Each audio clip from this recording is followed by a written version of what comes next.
क्या आप जानते हैं कि घर में रखा गया एक छोटा सा शिवलिंग आपके जीवन की दिशा बदल सकता है? जैसे कि शिव केवल एक देवता नहीं बल्कि ब्रह्मांड की सबसे रहस्यमयी ऊर्जा है। लेकिन अगर शिवलिंग को बिना विधि विधान और सही जानकारी के रखा जाए तो इसका असर उल्टा भी हो सकता है। अब हम जानेंगे घर में शिवलिंग रखने के सही तरीका जो बेहद रहस्यमयी है और बहुत कम लोग इन्हें जानते हैं। राधे राधे दोस्तों, स्वागत है हमारे YouTube चैनल सनातनी धर्म में।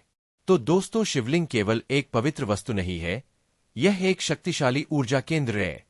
जब शिवलिंग को घर में विधि पूर्वक स्थापित किया जाता है तो वो नकारात्मक ऊर्जा को धीरे धीरे खींच लेता है और सकारात्मकता का प्रवाह शुरू करता है।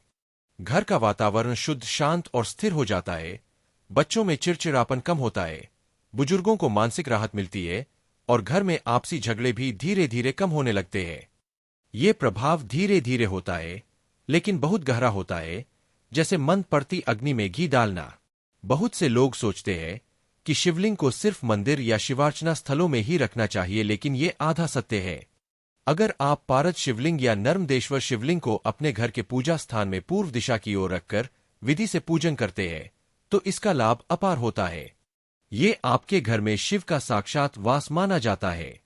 लेकिन ध्यान रहे, बहुत बड़ा शिवलिंग न रखें क्योंकि बड़े शिवलिंग की पूजा और नियम अलग होते हैं। घर में छोटा, शुद्ध और जागृत शिवलिंग ही शुभ होता है। अब सबसे जरूरी और सतर्क करने वाली बात, शिवलिंग को गलत तरीके से रखना या उसकी पूजा न करना नुकसानदायक भी हो सकता है। यदि आप शिवलिंग को ऐसे स्थान पर रखते हैं जहां अपवित्रता है, जैसे बाथरूम के पास, रसोई के पास या फर्श पर बिना आसन के, तो इससे नकारात्मक ऊर्जा बढ़ सकती है। शिवलिंग को रोज जल अर्पण, बेलपत्र और मंत्रोच्चारण की आवश्यकता होती है।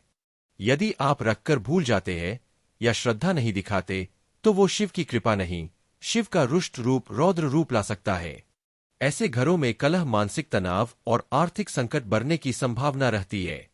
इसलिए शिवलिंग को घर में रखें, लेकिन नियम पूर्वक और पूरे सम्मान के साथ। शिवलिंग केवल एक पत्थर नहीं, वो ब्रह्मांड की चेतना का प्रतीक है। अगर आप सही भाव, श्रद्धा और विधि से उसे अपने जीवन में जगह देते हैं तो उसके प्रभाव चमत्कारी होते हैं। लेकिन अगर इसे हल्के में लिया तो नुकसान भी हो सकता है। इसलिए ज्ञानपूर्वक शिव की उपासना करें और शिव की शक्ति को महसूस करें। अगर आपको ये जानकारी अच्छी लगी तो हमारे वीडियो को शेयर करें और चैनल को जरूर सब्सक्राइब करें। हर हर महादेव। धन्यवाद दोस्तों।